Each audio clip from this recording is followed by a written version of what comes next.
हुकुम दी मालिक, अबे ये लोग के सबक सिखा देता ही। एक को यहाँ से जिंदा ना लौटी। ना, ये लड़ाई हमारा अकेले के हा।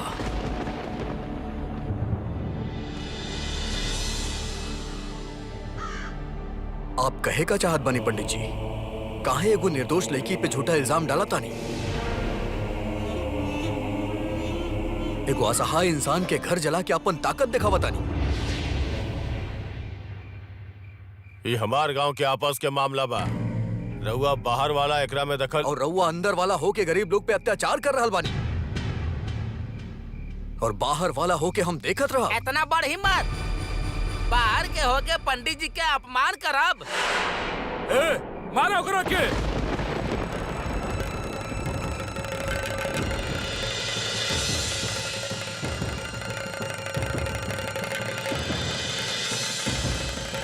शंकर,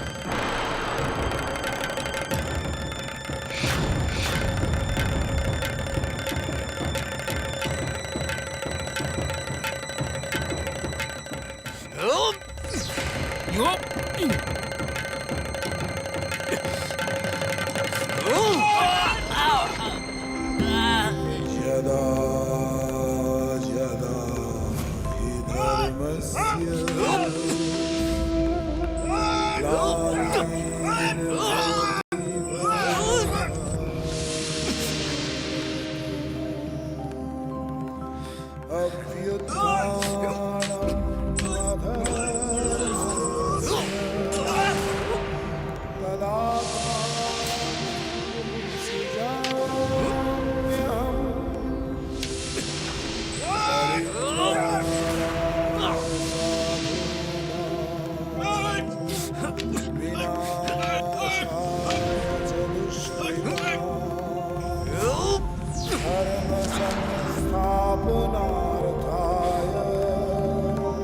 संभवामि युगे युगे।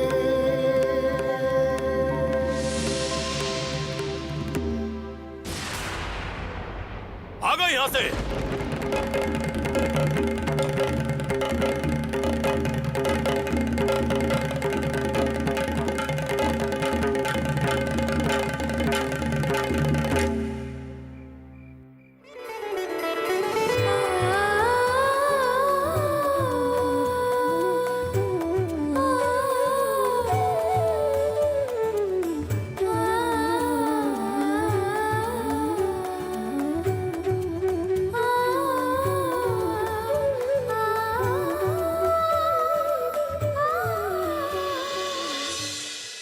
माफ कर देव, हमरा वजह से रउआ के तकलीफ उठावे के पड़ल।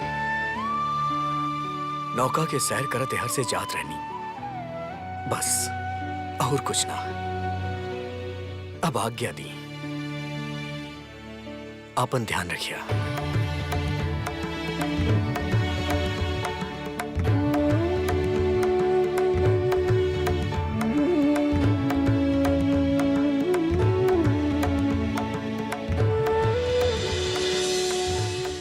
जय श्री कृष्णा। देखनी न रहुआ, भगवान हमनी के साथे बानी।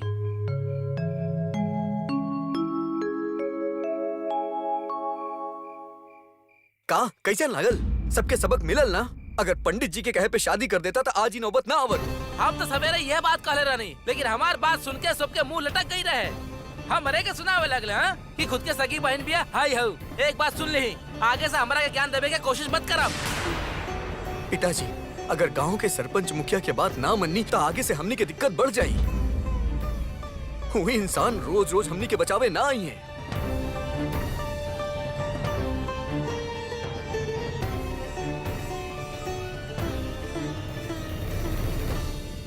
रानी के जन्म से पहले तो हर माई का सपना देखले रहली, मालूम बा?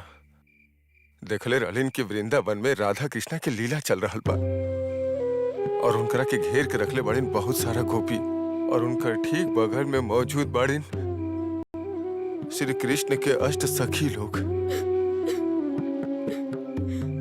उस सखियन में से एगो सखी अपन दल में से दौड़ के बाहर आयल और आके तो हर माई के गोद में गिरल।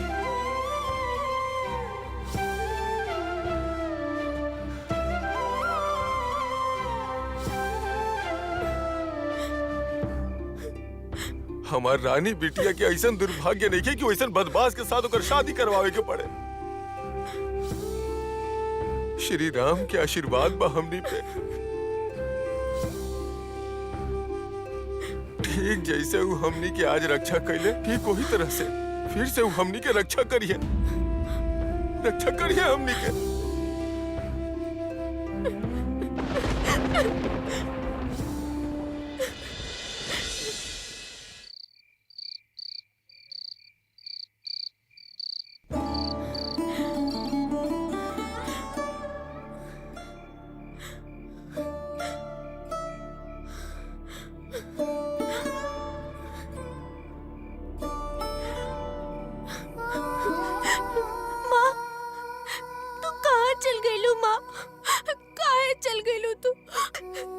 अगर तू रहतू तो आज हमके ऐसन बात केहू ना बोलत माँ, केहू ना बोलत।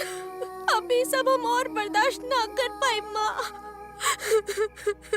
अरे अशांति अबे कहाँ दखले बानी भैया? अशांति तो अब शुरू होके वाला बा। आज तो बाहर वाला बचा देलस, लेकिन हर दिन थोड़ी बचाई। अभी बात उनके के समझावे, कहे लेके भगवान बचाइए, वो बाहर वाला थोड़ो ना ही है बचावे। लेकिन दादा उनके तो देख के लागत था कि वो बहुत अमीर होखियन और लाठीबाज भी। तो उसे का हा? पंडित जी के तू जाने ला ना का तारा का लागत बा, वो उनके छोड़ दी है। हा? इतना घना जंगल में नौका तक कैसे जाइए? वो परदेसी के रास्ता पता होई का?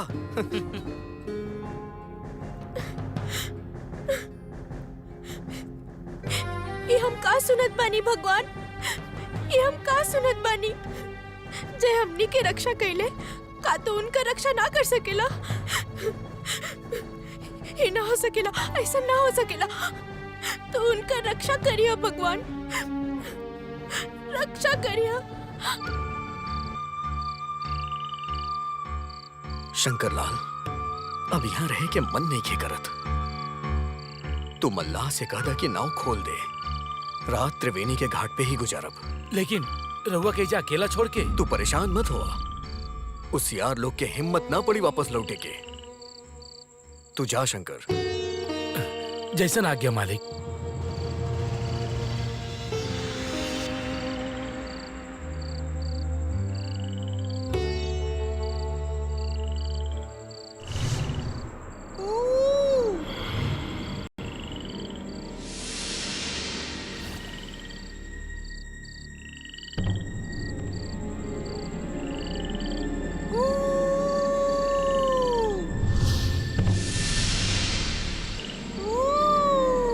केकर आवाज भाई?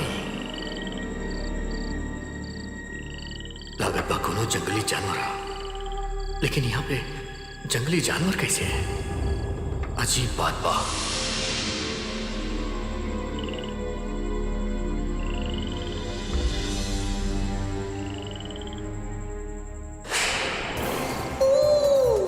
कमो ऐसा तो नहीं है कि कोनो आदमी की आवाज होगी?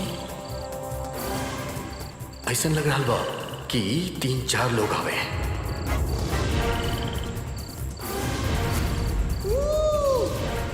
जरूर कोनो चोर लुटेरा हुई है। हम क्या अकेला देख के कहीं?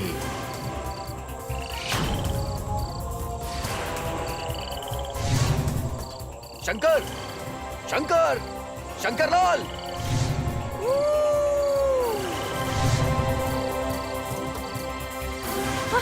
ये का करता रू पगली? कहाँ जाता रू तो इस समय? हमके जाए दी बुआ जी, हमके ना रोकी। जे हमनी के बचैले रहलन, उनकर जान के खतरा बा हमरे कारण।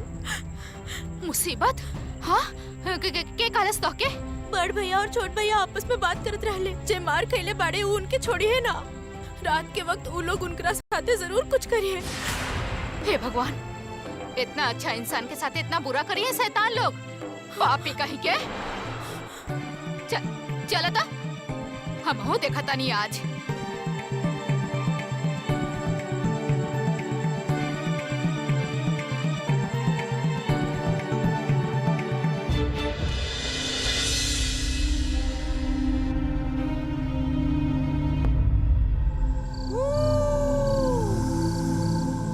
ये जरूर चोर लुटेरा हवे।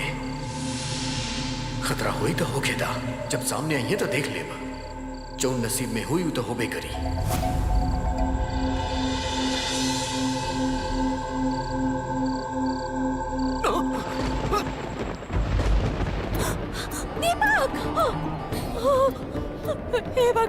हे भगवान, राउत नाम से हम पूजा कराई। भगवान हमार बेटा के सही सलामत घरे लौटा दी। हमार कलेजे का टुकड़ा बाऊ, हमार जिगर के टुकड़ा बाऊ, हमार लाल के सही सलामत हमरा पास से लौटा दी।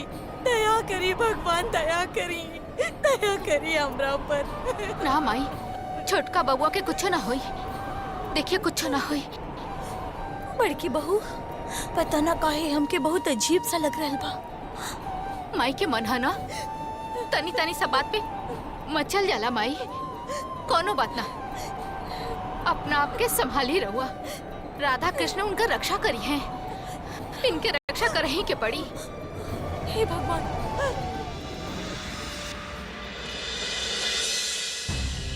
हमार भगवान इतना कठोर ना बड़े बुआ। वो हमके कष्ट दे सकीले, बाकी जे हमनी के रक्षा कईले वो अवश्य उनके रक्षा करी है। हाँ, प्रार्थना करतनी कि ऐसा नहीं होके। अगर वो सही समय पर ना आईतन तो सब कुछ जल के राख हो जाइत। अच्छा तनी तू संभल के चला। एजा जानवर के पकड़े खातिर गड्ढा खोदल गइल बा। गड्ढा? हे भगवान, उनके तो पता ही ना बा कि यहाँ गड्ढा बा। अगर वो गड्ढा में गिर गईलन तो रउआ हमरा साथे जल्दी चली बुआ। हाँ चला तनी। अरे रुका ना।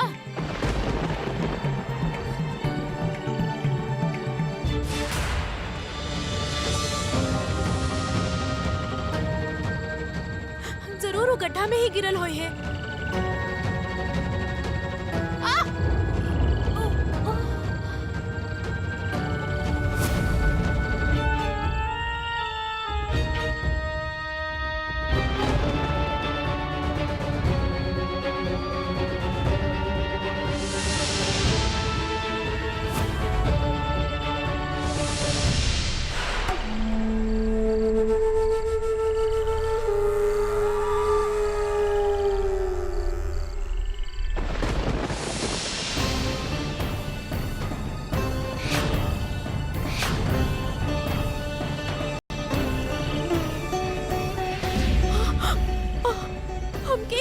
के डर रहे बुआ। ई बेहोश हो गए बड़े, मुंह पे पानी छिड़के कहो कि तू रुका, हम पानी लेके आवत तनी। ऐसन काहे कैला भगवान? इतना भला इंसान के साथ ऐसन काहे कैला?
सुनी, वो होश में आ गई बड़े।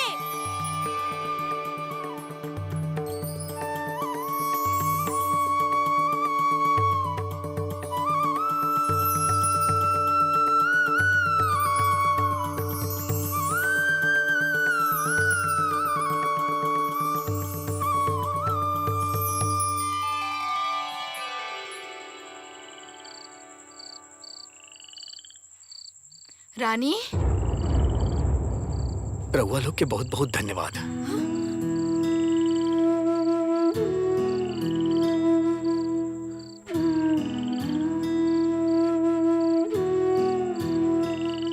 बाकी इतना तूफानी रात में रउआ सब घरे कैसे जाई?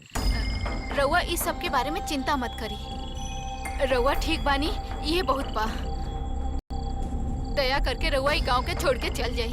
छोटे बाबू, छोटे बाबू,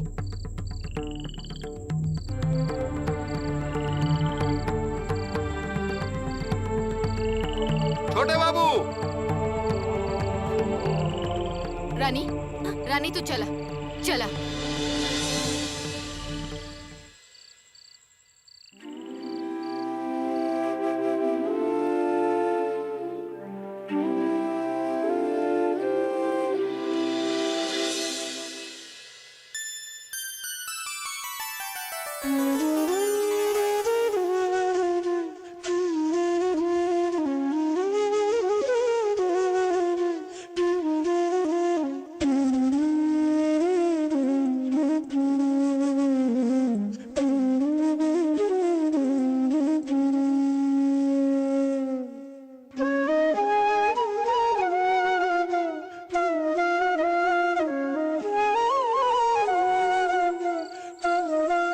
रानी, रानी चला, चला।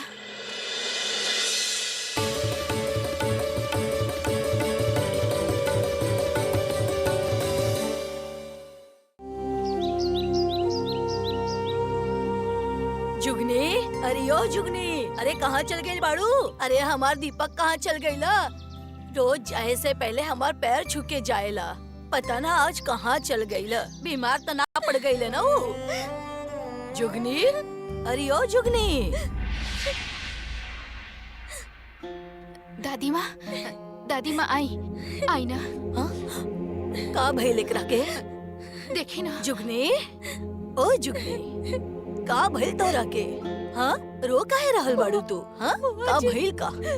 जुगनी, अरे बोल हमके का भइल? बोला बेटा। हमार दीपक कल सुबह से घर छोड़ के गईले, अब तक घरे ना लौटलू। तू बोल कर रहल बाड़ू, कहाँ गईलू? पता नहीं खे बुआ जी, कल सवेरे ओकर पिताजी के साथे बड़ साहब के घर जाए के बात करत रहल। बाकी वो वहाँ ना गईल, नौका पर सवार होके पता ना कहाँ चल गई। बुआ जी, अब का होगी बुआ जी? हमार दीपक सही सलामत लौट के आई ना बुआ जी। बोली ना लौट के जरूर आई आई बिटिया, एक बेटा अपन माँ के पास जरूर आई। बाकी वो बिना बोलने चल गई, ये अच्छा बात ना बा। और तोहार पति कहाँ बाड़? रजाई ओढ़ के सो रहल बाड़े। वो चारों तरफ खबर भेजवले बानी, बाकी कहीं से भी कोनो खबर ना आई। बाकी हमार पोता कोनो हवा तो ना बा जो अचानक से उड़ जाई। जदियो के अच्छा तरह से ढूंढल जाई तो वो जरूर मिल जाई। तू अपन पति से अच्छा से कह दे कि वो खबर लेके आई। सुना बहू, तनी बोलावा तो ओकरा के। बुआ जी, हमार बिटवा, हमार कुछ ना होगी ओकरा के, कुछ ना होगी। बुआ जी,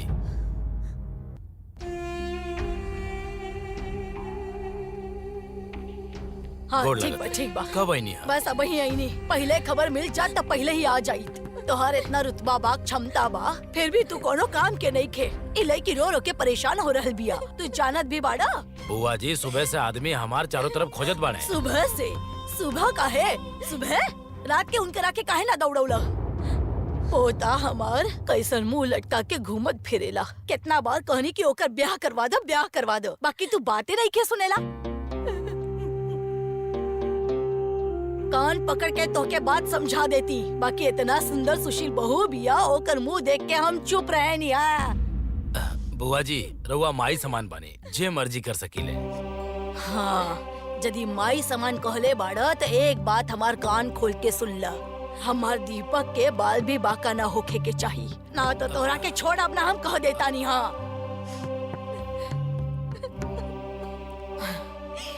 सुना बहू, हम पूजा घर में जा रहल बानी। जब तक दीपक ना लौटी हमरा के वहाँ से केहू ना बुलाई, ठीक बा?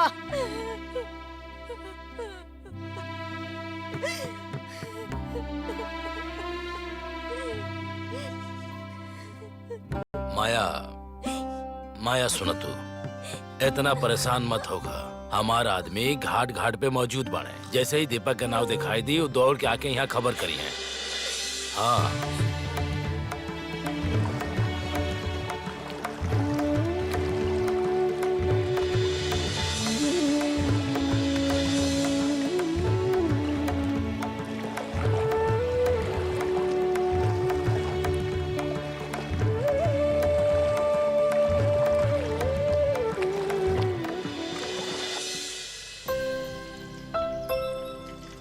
अरे राम, तनी धीरे धीरे खा। अरे रानी के मछली तले के समय त दा। हमरा पास बिल्कुल समय नहीं के बुआ। खेत में बहुत सारा काम पड़ल बा और चैत महीना के गर्मी ऐसे खेत के बुरा हाल हो रहल बा। अगर खेत के ठीक से सिंचनी ना तब फसल कैसे उगाई? अरे ओ रानी, तनी जल्दी जल्दी हाथ चलाओ बेटा, तोहर भैया लोग के देर हो रहल बा।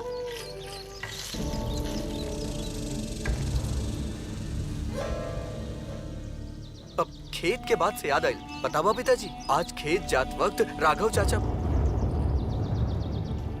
राघव से भेंट भइल रहे। वो खुद ही कहले कि वो रानी से शादी करे खातिर अभियो तैयार बाड़े। का इतना कुछ भइला के बाद भी वो रानी से शादी करे चाहता? अजीब बेहया बेशरम इंसान बा उ तो। एमे बेशर्मी का बात बा बुआ जी? हाँ, राघव कोनो गरीब नहीं खे। अरे हमने रानी से ब्याह करल चाहता हूँ। ये तो अच्छा बात बा ना, बगैर दहेज के। रहेदा, अगर हमार बारे में ना सोचबा तू लोग तब वो अच्छा रहे। तो रानी के ब्याह रहुआ करवाइब ना? काहे ना करवाई, बिल्कुल करवाई। बेटी के ब्याह करवाओल पिता की जिम्मेदारी होखेला। लेकिन एकर मतलब ये नहीं कि हम ओकरा केहू के भी हाथे बांध। ये गलत सोच बा। और एक बात समझ ले तू दोनों, रानी के ब्याह के बारे में तू दोनों के सोचे की जरूरत नहीं है। वो हमारी जिम्मेदारी बा।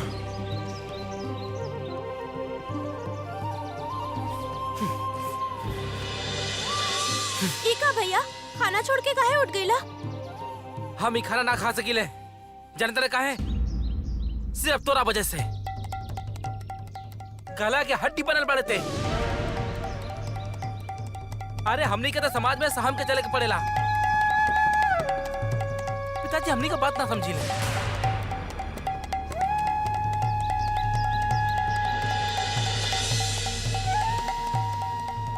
अब हमने तय कैले बानी कि अब हमने अलग हो जाई।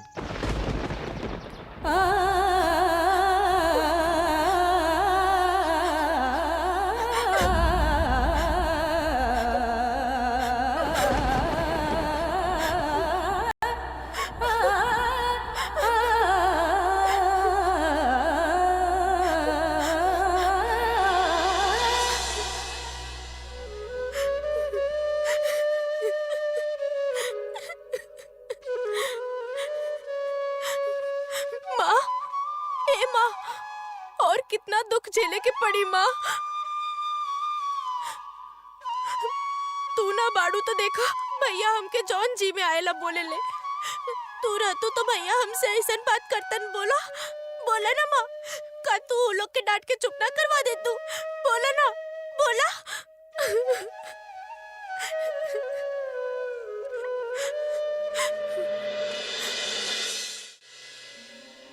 भगवान जी, हमार दीपक के लौटा दो। भगवान जी, हमार पोता के सही सलामत लौटा दो। बुआ जी, बुआ जी, बुआ जी, दीपक अबहीं तक लौटल ना। दीपक तो अबहीं तक घर ना लौटल बुआ जी। अब का होई बुआ लौटी जी? लौटी लौटी रे, वो जरूर लौटी। दिमाग ठंडा हो खती वो लौट आई। तू भी ना सचमुच जुगनी। कितना बार कहनी कि ओकर हाथ पीला कर द। बुआ जी, रउआ के कलागता हमू कोशिश ना कईनी। कितना बार हम अपन लाल के समझावनी, ओकरा से बात करे के कोशिश कईनी। कहानी जे भइल से भइल। कहानी के ये घर के दुद्दू को बहू के किस्मत में पति के साथ ना रहल। अब तू देख सुन के एगो ब्याह कर लो, बाकी वो हमार कोनो बात माने तब ना। बुआ जी अब रउआ ही बताई ना कि अब हम का करें। रउआ ही बताई हम का करें। बुआ जी बताई ना बुआ जी। अपन आंसू बहा, अपन माई के आंसू देख के ओकर दिल पिघल जाई। एगो पुरुष के मन ऊ त बगावत करी। अरे ऊ रहल छोटे बाबू के नौका। अरे जो जो घर में खबर दे, छोटे बाबू आ गई ले। बहू रानी, छोटका बाबू आ गई ले। लौट आइल, हमार दीपक लौट आइल। दीपक लौट आइल। अरे कमला तू यही समय जा और जाके बड़की बहू रानी से कह दो कि हमार लाल खातिर बढ़िया सा शरबत बना दे। अरे दे दे, हमार बच्चा भूख प्यास से एकदम तड़प रहल होगी। अरे अरे तू खड़ा काहे बाड़ू? जा जा जा जा, हाँ, जाता नहीं, अभी जाता नहीं। हाँ। अरे जुगनी सुना, अभी भी समय बा, जवान लइका बा। ओकर बगावत मन कब कहाँ बगावत कर दे पता ना कब कहाँ चल जाए। भगवान राउर कोटि कोटि धन्यवाद कि हमार दीपक लौट आइल, हमार लाल लौट आइल। हे भगवान जी, हमार लाल लौट आइल। हम पर दया करी भगवान जी, कृपा करी। अब की बार हम अपन बेटा के बंधन में बांध के हम अपना साथे घर में रखब। ओहे तो हमारे एकमात्र जिगर के टुकड़ा बा भगवान, हमार शिवरात्रि के एकमात्र प्रसाद बाऊ। हमार बिटवा के विवाह के बंधन में बांध दे भगवान, विवाह के बंधन में बांध दे।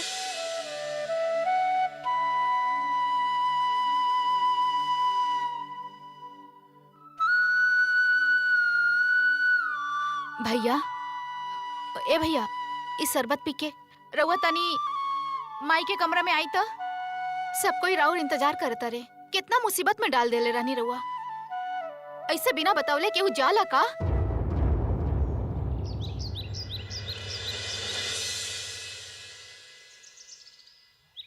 भैया,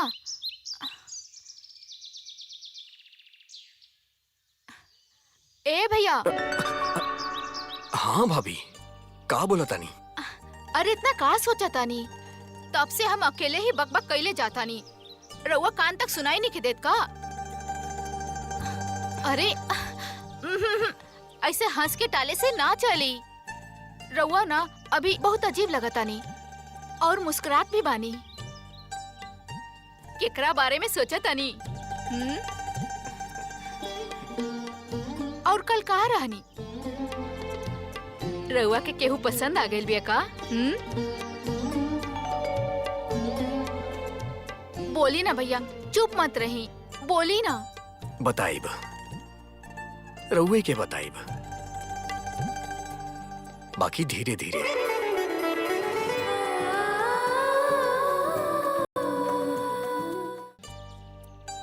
बात का बा भैया? काल रात कोनो उल्टा सीधा काम तो नहीं का कइले? ठाकुर जी के पता चली ना। रउआ के का लागेला भाभी, हम कोनो कुकर्म कर सकेली? का पता भैया, मर्द जात पे भरोसा कइल जा सकेला का? मर्द जात और नादान भौरा। अरे वो सब छोड़ी तो पहले रउआ बताई का बोले चाहत रानी चुपके चुपके?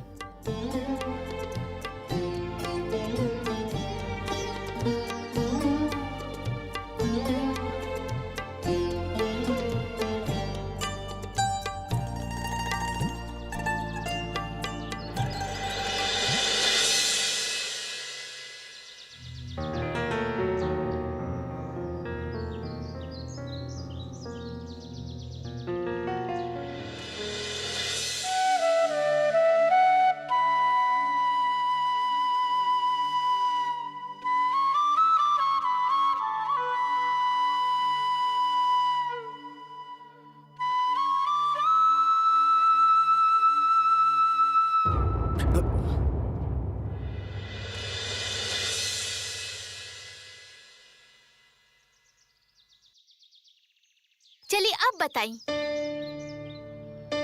जाना तानी भाभी, कल एगो अजीब बात भइल।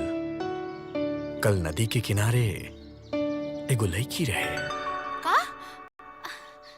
का कहला लड़की?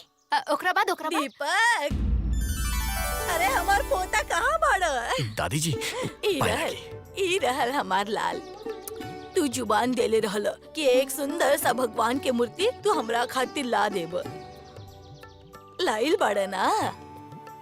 भगवान की मूर्ति दरअसल दादी माँ ना मिलल का तोहके? सारा रात ओके ही ढूंढत रहल बा ना? यदि जुबान दे के मुकर रहल बाड़ा तो ओकर भरपाई भी करे के पड़ी।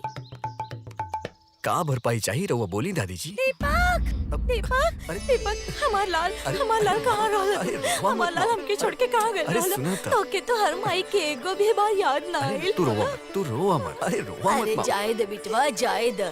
जे भइल से भइल। जुगी तू और चिंता मत कर। तोहार बिटवा अब कहीं ना जाई। भगवान के मूर्ति ना ला पैला, ये ओकरे सजाबा। ये एगो छोट से भूल खातिर इतना बड़ सजा दादी जी। सुन ले एकर बात। एकर भोला भाला शक्ल जरा देखते जुगी। मूछ और दाढ़ी ना, इतना पूरा के पूरा जंगल बा मुंह पे। जरा नाई के बुलावत।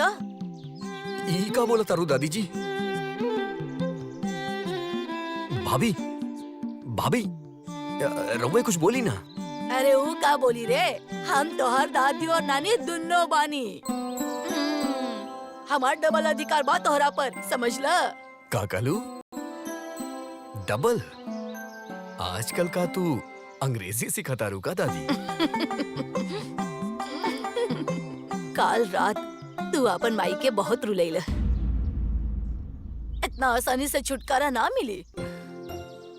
भाभी भाभी भाभी रहुआ हमके बचाई। अगर इतना बड़ सजा मिलल तो हम तो जियते जियत मर जाइब। दादी माँ, ओ दादी माँ, दादी माँ, देवर जी के अगर दाढ़ी मुछी ही ना रह जाई तो लोग उनके पहचाने ना पाई हैं। ये सजा माफ कर दे ही।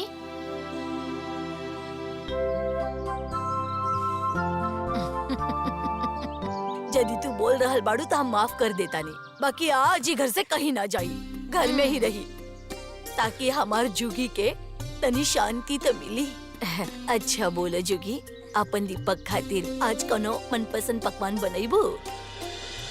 हम भी तोहार साथ देव रसोई में। हाँ बुआ जी, हम अपन बेटवा खातिर, हम अपन बेटा खातिर अच्छा पकवान बनाई अपना हाथ से।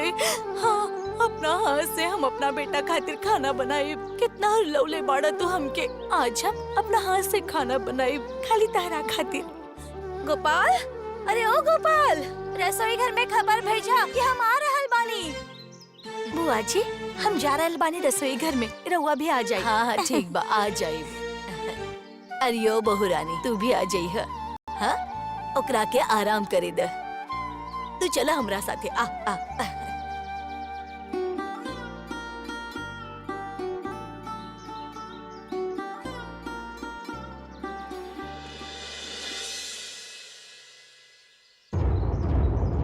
ई का करत तारू भाभी? तो क्या हमार कसम है भैया। अब राज के बात बता दी तो हमके का बोलत रहनी रहुआ? उ लड़की के बारे में बोली।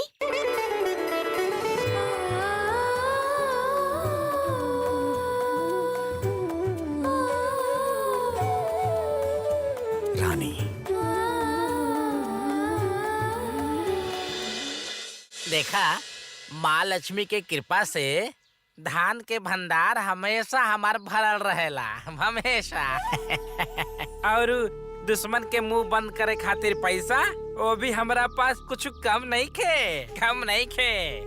पर का करी, हम तो अकेला रहे नहीं ना, और रुपया पैसा भी यही से थोड़ा नशा कर ली, भांग खा ली और का। लेकिन ये सब जल्दी छोड़ दे हम। माई के चरण छू के प्रतिज्ञा करम कि दोबारा कबो जिंदगी में ना छुअम हम, कबो ना। अरे उस सब बात हम समझाता नहीं, लेकिन पिताजी राजी नहीं होत ना। अरे तो पिताजी के समझावा ना। ताहर पिताजी तो भिखारी के घर में रह के राजा बने के सपना देखत बाड़े। उनसे कहा उनके बेटी के हम महारानी बना के रखा। महारानी। अच्छा हाँ, तू दोनों के भी हम ऐसे ना ही जाए दे। वाह, का मतलब? देखा, अगर ये रिश्ता बन जाए तो तू दोनों लोग हमार समधी हो जाइबा ना। और फिर तू लोग के हम ऐसे काम करे थोड़ी दे, हाँ? अरे बोलत का बानी रहुआ खुल के समझाई ना। आहा, ओहो, अरे रे, इतने धूप में जर के पानी में भींच के तो लोग के ऐसा देख कर हमरा बहुत दर्द होता। ये सब देख के तू दोनों के बारे में ई सोच ले बानी, हम ना तू दोनों खातिर उस सदर में एगो दुकान बनवा दे। विलायती कपड़ा के दुकान, हाँ विलायती कपड़ा के दुकान, एकदम पाँव पे पाँव चढ़ा के आराम से व्यापार करके जिंदगी गुजरवा। कैसे लागल? सचो में? राघव के मुंह से निकलल बात गलत ना हो खेला। वो तो सब ठीक बा, लेकिन एमे तो बहुत पैसा लागी। वो सब कहाँ से आई? देखा, वो सब खातिर हम बानी ना। सब खर्च हमार रही। तू लोग खाली बैठ बैठ के अपन मुनाफा गिनी। बस बदला में अपन बहन के हमारा हवाले कर दिया। बोला मंजूर बा ना?